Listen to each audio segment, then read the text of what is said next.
Welcome back to Krishna परी mom में आप सभी को राधे राधे। तो आई होप आप सभी अच्छे होंगे। तो मैं भी ठीक हूँ। तो ये सुबह के टाइम हो रहा था 5 बजे, जैसे कि मम्मी ना उठ जाती है। मेरी भी जैसे कि आदत हो गई 3 बजे उठने की। तो यहाँ पे तो मैं 3 बजे नहीं उठ रही है। तो यहाँ मुझे 4 या 4:30 तक मैं उठ जाती है। तो मम्मी उठ जाती हैं जल्दी। तो मम्मी का जैसे कि सुबह से मम्मी हमेशा से उठती आई हैं। ऐसा नहीं है कि अभी कार्तिक के महीने में। मम्मी की हमेशा की आदत है, जब से हमने देखो होश संभाला है ना, तो मम्मी हमेशा से जल्दी उठ जाती, सबको ना बिस्तर में चाय दे देती थी।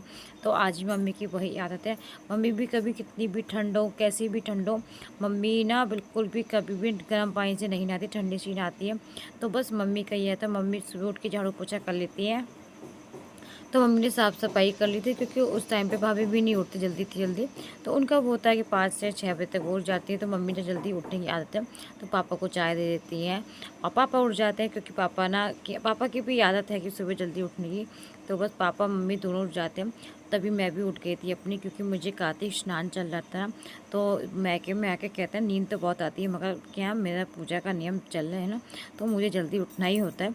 तो बस मैं जल्दी उठ गई थी और मैंने अपना बस दीपदान, क्योंकि आकाश दीपदान मेरा इस तरह से हो जाता है, क्योंकि तुलसी मैया ना मेरे यहाँ घर पे हैं, वो भी मेरे आंगन में खुले आसमान के नीचे हैं। और मैके में है तुलसी मैया, वो भी खुले आसमान के नीचे ही हैं। तो इस तरह से मेरा हो जाता है। और उसके बाद मैं चली गई थी मंदिर। तो मंदिर का नियम ही मेरा चालू है यहाँ पे। तो मैं अपने मंदिर चली गई थी। तो यहाँ का ना काफ़ी देखो दूर से दिख रहा हो, कॉल कॉल टाइप का हो रहा था, क्योंकि यहाँ मंदिर ना हमारे यहाँ देर से धुलता है।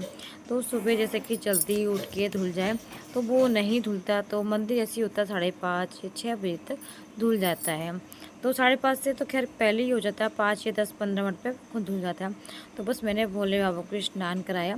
तो इन्होंने भैया जो पूजा करते हैं उन्होंने पूजा कराया। तो वो भैया अंदर सफाई कर रहे थे, जब तक मैंने अच्छे से भोले बाबा को स्नान करा देती हूँ। मैंने कि मैं जब तक भोले बाबा का मंदिर है इस तरह से साफ़ करती हूँ।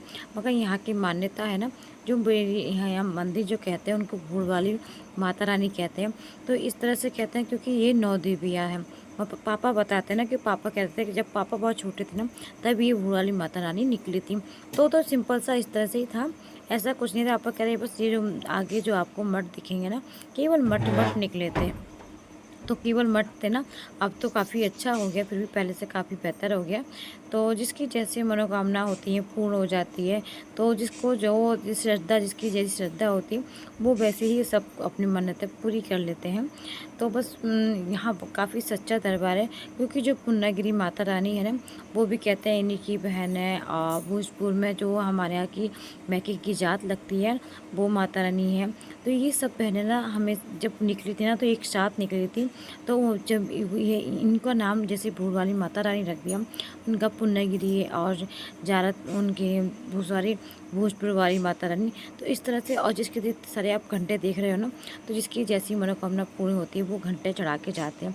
तो इसलिए काफ़ी सारे घंटे हैं। और ये माता रानी है, तो ये काली माता रानी है। तो बस मैं देख रही थी, क्योंकि वो भैया ना जो सफाई कर रहे थे वो मुझे कुछ आवाज़ दे रहे थे, तो मैं उनकी तरफ देख रही थी। तो बस मैंने पूजा कर ली थी। तो यहाँ पे श्रृंगार वगैरह से चढ़ता है ना, तो वो माता रानी का, और पार्वती मैया भी हैं, दुर्गे माता रानी है। तो ये सब ना पहले इस टाइम पर जब मेरी शादी हुई थी ना, तब ये सब कुछ नहीं था यहाँ पे, केवल बूढ़ वाली माता रानी का ही मंदिर था। और ये माता रानी जो यहाँ पे स्थापित हैं पहले नहीं थे। तो उस टाइम पे नहीं, अब मेरा ये होता है कि जब मैं आती हूँ ना, तभी मैं आपको पूजा करती हूँ। जितना मुझे इतने 2-3 दिन जो भी मिलते हैं मुझे भगवान के साथ अपने गुजारने के सॉरी, तो वो वही टाइम मेरा में हो जाता है। तो वो सुबह सुबह के जो मेरे नियम है, तो उसी तरह बस पूजा हो जाती है अच्छे से शांति से। और सुबह की पूजा ना एक तरह से ना बहुत शांति से होती है, बहुत अच्छे से आप अपनी दिल की बात जो कहना चाहते हो ना, वो भगवान से अच्छे से कह पाते हो। और देखो एक बात तो ये होती है कि हम आंखें बंद करके जब खड़े होते हैं ना भगवान के आगे, तो हम मुझे तो ये लगता है कि जो हम आंखें बंद करके खड़े होते हैं, तो भगवान को उस टाइम हम देखना चाहिए होता है। क्योंकि देखो इतना समय नहीं है कि हम आंखें बंद करके खड़े रहते हैं, तो हम भगवान को अच्छे से देख भी नहीं पाते, और अपने दिल की बातें कब करेंगे। तो बस मैं अपनी माता रानी की बातें करती रहती। तो भगवान के जितना भी समय मुझे सोचता है कि जितनी पूजा कर लो अच्छी है, मन को बहुत शांति मिलती है। पहली बात तो ये है कि आप जितनी पूजा पाठ कर रहे हैं, आपको किसी को देखो दिखावा नहीं करना और किसी की होड़ नहीं। पूजा पाठ एक ऐसी चीज़ है जो ना तो किसी के कंपटीशन है कि नहीं, कोई भी अपनी श्रद्धा है। देखो जो करते हैं हम अपने लिए, खुद के लिए कर रहे हैं, किसी के लिए नहीं कर रहे ना। वो पूजा पाठ आपके लिए काम आएगी। आपको हम जो भविष्य में होने वाला वो भी भगवान जाता है, जो चल रहा है हमारे जीवन में उसके भी भगवान हो। तो सब कुछ करने वाले भगवान हैं, तो अपने ऊपर क्यों लेना कोई बात।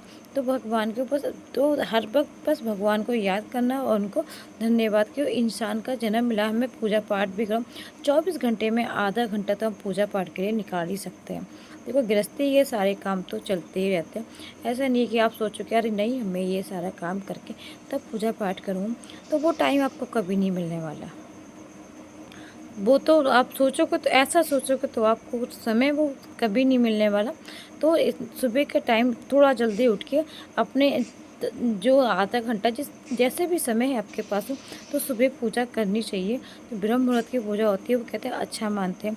और लाइफ में जो चल रहा है, जो हो रहा है, वो कुछ बातें समय और वक्त पे छोड़ दें बेहतर रहता है। कि आप समय और बेहतर समय पे छोड़ दो ना, तो भगवान को कुछ बातें भगवान के ऊपर छोड़ देनी चाहिए।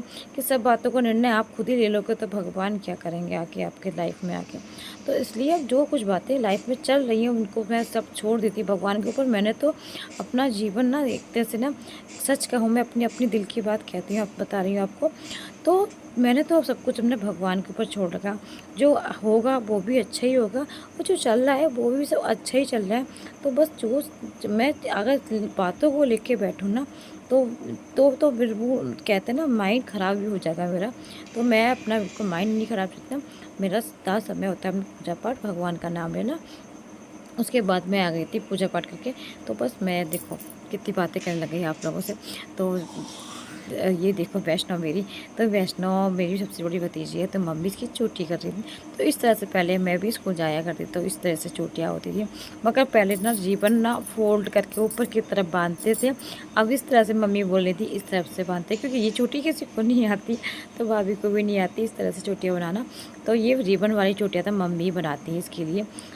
तो चोटी मम्मी इसकी दो बहुत अच्छी है मम्मी इसमें। मैं बालों पे कोई गजब आ नजर मरवाती है बालों में। तो बस परी वैष्णव की चोटी मम्मी कर रही थी। तो 2 चोटी करके ये जाती है, क्योंकि इसके स्कूल में ना 2 चोटी के ही है कि 2 चोटी करके। तो वो जो नियम है इसके स्कूल के, तो सुबह इसका स्कूल ना 7:30 बजे का है। तो ये 7 बजे रेडी हो जाती है अच्छे से। तो पोहा मम्मी ने बना दिया, तो इसके पापा ने उस टाइम पे खा लिया था। और मम्मी पता ये होता है, मम्मी ने पोहा ना ठंडा नहीं बनाती। तो सुबह तो इसका वैष्णव का लंच बनाया था मम्मी ने। तो ये वैष्णव लंच जैसे कि पोहा खा के भी जाती है, पोहा लेके चली गई थी। सब थोड़ा बचा था वो मम्मी ने, बच्चों ने खा लिया था। तो अब थोड़ा इसके पापा के लिए मम्मी फिर से बनाई थी। तो इस तरह से प्याज फ्राई करके, और मम्मी बहुत अच्छा, मम्मी के हाथ का पोहा बहुत टेस्टी बनता है। मम्मी के हाथ का ना पोहा एकदम बिखरमा बहुत ज़्यादा बनता है। हम कभी बनाते हैं थोड़ा बहुत चिपक जाता है, कुछ भी हो जाता है, एक ना एक कुछ ना कुछ लग ही जाता है, कमी कुछ ना कुछ हो ही जाती है। मगर मम्मी के हाथ का जो पोहा होता है ना वो बहुत ज़्यादा टेस्टी होता है। और मम्मी बहुत कम चिकने में बना के इस तरह से बनाती है, तो बहुत टेस्टी बनता है। उसके बाद बनाया था सूजी का हलवा। तो आज पोहा का नाश्ता किया, फिर उसके बाद सूजी का हलवा बनाया था भाभी ने। तो भाभी ने फिर सूजी का हलवा बना लिया था, और फिर सूजी का हलवा हम दोनों नाश्ता हो गया था। फिर उसके बाद शाम, ये है मेरा शाम का टाइम का। तो अब शाम के टाइम शायद 9 बज रहे थे, 8-9 8 8:30 का टाइम था शायद। हाँ, तो मुझे टाइम का थोड़ा कंफर्म नहीं है कितना टाइम था। तो बस दीदी लेके आई थी चाउमीन बच्चों के लिए। तो सब बच्चों ने चाउमीन खाए, तो इनकी चाउमीन वाली पार्टी हो गई है। तो मम्मी दीदी और भाभी दोनों बच्चों के लिए लगा रही थी। तो बच्चे तो देख रहे हैं आज छोटा सा ब्लॉग मेरा अच्छा लगा और सभी को, तो चैनल को लाइक कर देना, सब्सक्राइब कर देना। मिलती हूँ नेक्स्ट वीडियो में, जब तक के लिए राधे राधे, हरे कृष्णा।